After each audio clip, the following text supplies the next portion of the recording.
Hi! Oh, kamusta na tayo? Tapos na ba yung ating unequal resources? Kanya-kanyang diskarte, kanya-kanyang hirit. Teka nga muna, siguro nung binuksan mo yung envelope, surprise! Kulang yung mga gamit. Wala kahit isang envelope dyan na kumpleto. Lahat yan ay kulang. Siguro inisip nyo, pinagtripan siguro tayo ni Tatay Jojo. Hindi naman, although it looks like that. Pero hindi yun ang ating purpose. Ang tawag namin dyan ay unequal resources. At ipinakita niyan. Inilabas niyan yung mabuti at hindi mabuti sa atin. Bakit nasabi kong may mabuti at hindi mabuting diskarte? Simulan natin sa hindi mabuting diskarte. Nang binuksan, the moment you open the envelope, first thing that comes in your mind, nako, kulang. Ano ba yan? Paano tayo makakabuo? Hindi natin kakayanin to. Reklamo ng reklamo. Keep on whining and whining. Reklamo ng reklamo. Wala. It will not lead you to solution. Complaining will not lead you to solution, but to more problems. Kasi nakita mo yung problema. Kaya nabablock yung isip mong tumingin kung paano mariresolba yung problema. Natatak sa utak mo yun eh. Wala ka nang magagawa. Biktima ka na ngayon. Ito pa magandang palpak sablay na diskarte. Nakita nung isa, uy, may glue dun sa kabilang grupo. Uy, may scissors pala dun, oh. May ruler dun, oh. Nasa harapan natin, ang dami nilang extra colored na art paper. Nako, pumitik kaya tayo, sumimple tayo, nangupit ng konti, kumuha, o kaya pasimple na, uy, ang ganda ng ginagawa nyo. Dumampot na hindi nagpaalam, as if kanya yun, di naman sa kanya. Yun ay isang discarding hindi maayos. May mga discarding maayos din. Nung nakitang kulang, nasa utak agad, positive thinking. Paano yon? Ano ang gagawin natin ngayon? Meron tayong kulang. Dalawa yung pwede nilang gawin. One, makipag-bargain. Punta sila sa kabila.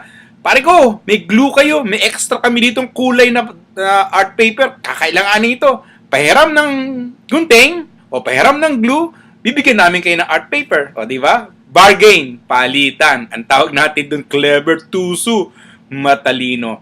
May saring mabuting diskarte na, uy, sobra-sobra naman yung ating art paper, yung colored paper natin. Teka nga muna, mamigay tayo. Oh, yung mga kulang dyan, meron kami dito. O, sige, tapos na kami. Baka gusto nyong mamigay din.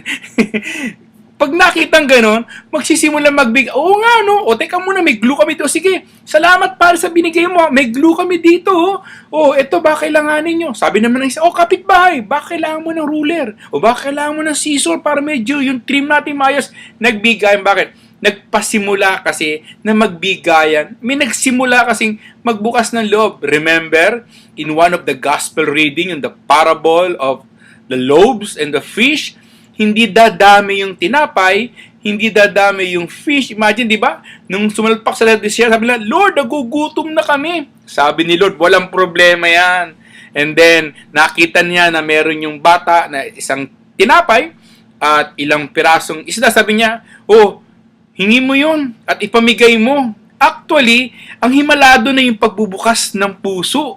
Hindi naman nag-magic na pagbukas na dumami ka agad, naglaglaga yung tinapay. Hindi. Ang magic doon ay nagbukas yung puso. Nakita na iba. Nga, nakakaya naman. Isang paslit na bata yung ginamit ng Diyos, di ba? Na nakita ng matatanda, sige na, lalabas ko na nga yung tinapay ko. Lahat pala, ang dahil pala may dalang mga sobra-sobrang tinapay na pinagsama-sama, sobra-sobra. Ganyan yung nangyari sa inyo. Sana may nakaisip ng ganun. Uy, marami kami dito, ibibigay namin sa inyo. Or, kahit hindi madami, kahit konti na lang, tatatlo na lang yung kulay natin, pero dalawang kulay lang kailangan natin. O meron kami dito na natira o kapraso na pwede natin paghati-hatian. Ayan, mabuti. Ang tawag sa activity na yan ay unequal resources. A good example of interdependence. Kailangan natin ng isa't isa. Sabi nga, no man is an island. Nung nakaraang trahedya, eto na naman tayo, binahana naman tayo dahil sa lakas na ulan. Natawa nga ako doon sa isang Facebook dahil sa meron sila isasubmit na project, hindi masubmit kasi ilang araw suspended yung klase. Nag-pause Kaya ako natatawa ganun. Ang tatangan nyo, mga pag-asa, ano sinasabi nyo walang bagyo? Eh bakit bumabaha nga't malakas ang ulan? Tapos may nag-comment na isang classmate. Ay ganun. Eng-eng, hindi porket may ulan, may bagyo. Ang tawag dyan ay monsoon rain. Ulan dahil sa hanging habagat. Totoo nga naman, di ba? Kasi minsan may ganun tayong kaisipan eh. Pag nakita natin ganun, yung kagad yung label, di ba? Halimbawa, nakita mo si Tatay Jojo, nakita mong kalbo, ay, ang tanda na yung Tatay Jojo, kalbo. Sabagay, matanda na ako. Last July 29, I celebrated my 60th birthday. O, labang ka doon? Nasa pre-departure area na si Tatay Jojo. Kaya ako, hindi na ako nangangarap ng iba pa, no? Kundi nangangarap ako ng ending of my life. How will I end my life? Nandun na isip ko. Dapat big time, di ba? Hindi yung Tatay Jojo, patay na, Chugi. Walang kadating-dating, di ba? Dapat ganito, Tatay Jojo, Chugi sa pakikibaka sa karapatan ng mga magsasaka at naapi. O di ba gano'n? Kaya Tatay Jojo win gold medal in Umpug Muludon contest. Umpug Maulo. Yon ang magandang titignan natin. Okay? Oops, medyo napalayo. Balik ulit tayo sa activity natin. Nung nakaraang bagyo, ugnay natin sa buhay naman yung totoo. Nung nakaraang bagyo, lumabas na naman yung mabuti sa atin. Diba? May kulang, no? Hindi kumpleto eh. No, may kulang ng kuryente, may kulang ng pagkain, may kulang ng masisilungan. Ang daming kulang sa buhay ang lumabas doon. At nakita natin yung pagbubukas ng kalooban. Natunaw na naman yung anay na sumisira sa pagpapamalas natin, pagpapadama ng kabutihan sa isa't isa. Ano yun? Yung selfishness, yung pagiging makasirili, yung may masagwang salita doon sa Tagalog, yung dupang, yung sarili lang yung iniintindi, yung kabig ng kabig, walang pagbubukas. Nung bagyo, nung bumaha, natunaw na naman yon sa isang bahagi lamang. Pero hindi pa kumpleto kasi pagdating sa relief center talaga siguro dahil sa gutom, hindi mo masisi. Sa gutom, magdamag na basa ng ulan, walang makain, very uncomfortable, walang matulugan. Kaya pag dumating yung relief center talagang agawan unahan Sana pangarap ko, dire-diretso na yung ating pagiging mabuti. May mabuting tao, generous na nagbigay ng tulong at yung tatanggap ng tulong ay mabuti ring tatanggapin. Pumila ng maayos, di ba? Talagang, first come, first serve At yung higit na nangangailangan, yun muna yung pauunahin. Alam mo dito sa Amerika, yan appreciated ko Yung may mga kulang, yung disabled, yung mga matatanda, talagang very special. Sa bus, meron silang elevator. Para doon sa hindi matanda na hindi makasampa, merong gadget para iakyat yung wheelchair. Kaya mga matatanda dito, naka-wheelchair, nakakasakay sa bus. Sa train, nakakasakay sila. Sa department store, may special na elevator sila para makaakyat. Dito hindi. Pag matanda ka, titignan ka lang, nakaupo ba sa LRT, talagang siksikan, di ba? Titingin ka lang gano'n. Bahala ka sa buhay mo, kaya tatakpan yung mata, kunyari walang nakita. Sana dire-diretso yung kabutihan. Yung nagbibigay, lalo't higit doon sa tumatanggap, o pila tayo, hindi inabutan, o sige, pag may dumating na relief, kayo naman yung una kasi nakakuha na kami para lahat tayo ay medyo nakakaraos dun sa gutom na nararamdaman natin, di ba? Ang ganda sana kung gano'n, no? Walang una-una, walang argabyaduhan Minsan, sumisingit pa din yun yung pagiging selfish o katulad ng mga negosyante o tataasan yung presyo kasi para kumita. Huwag naman. Dapat nga, ibaba na natin makuha lang natin yung tubo natin para makabili ulit tayo ng supply. Medyo tabi muna natin yung kita ng konti para nang sa kabutihan naman at pagbibigay natin sa mga nangangailangan sa panahon na yan. Alam mo yung Thailand, na bankrupt yan I think 10 o 20 years ago, na bankrupt yan. Bankrupt talaga. Kaya umangat bigla uli yung Thailand. Lahat ng mga mayayaman doon, yung mga alas nila, yung mga kayamanan nila, mga pera, pinagsama-sama at hinati, inimbest sa negosyo. Kailan kaya mantakin mo? Kaya pala, grabe ang baha. Lalo na dagdagan yung grabing baha sa Manila. Yung Manggahan Floodway, hindi gumana kasi walang krudo. Walang pambili ng krudo kasi yung purchase order para bumili ng krudo, na-delay ba naman? Walang gusto mag-abono ng mga senatong o congressmong. Di ba? May nagmayabang po, nagbigay ko ng 6,000. Excuse me, 6,000 pesos. Million ang kita mo. Yun ang ba kaya mong ibahagi para umandar yung Manggahan Floodway Station para na-pump out sana yung flood waters patungo sa Laguna de Bay. Anong nangyari? Goodbye! Doon sa project, sayang. Yan ang sinasabi kong selfishness.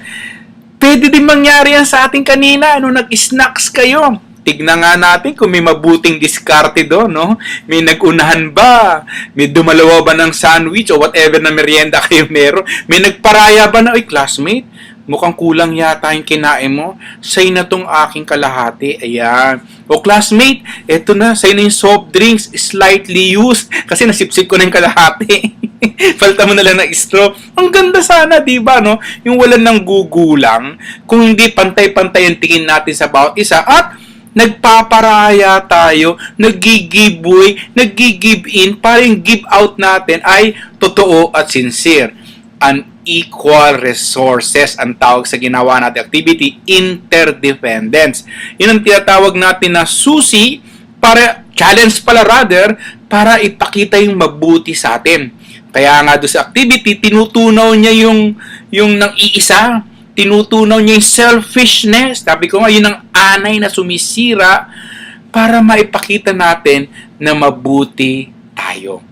Mamayang konti pag-usapan natin, ano nga pala yung mabuting ginawa ko sa mundong ito.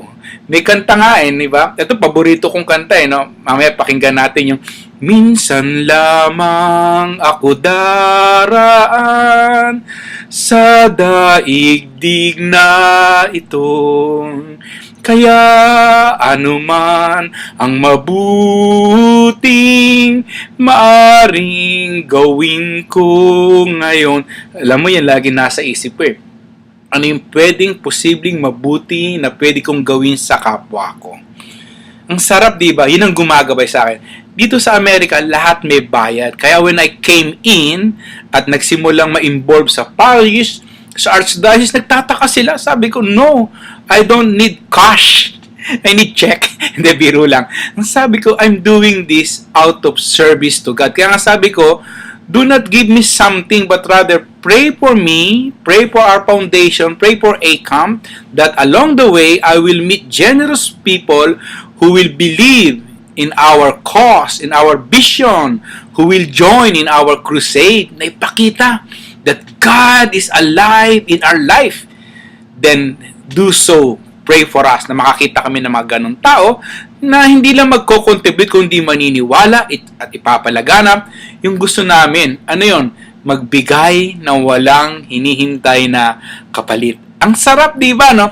Pakinggan natin yung awit na to. At habang pinapakinggan natin yung awit, isipin natin, no? Sa maghapong ito, ano kaya yung mabuti, kind things, di ba, na pwede ko ipakita, ipamalas, ipadama sa aking mga classmates sa mga sandaling ito, sa araw na to? Ano kaya mabuti na pwede kong gawin para pag natapos yung recollection namin, konkreto, may nagawa akong mabuti, sasabihin ko na, oops, kahit kapiraso, nakakontribute ako dun sa challenge ni Tatay Jojo na gagawin kong mabuti at maganda yung aming recollection. Let us hear and listen to this song as we try to reflect and contemplate.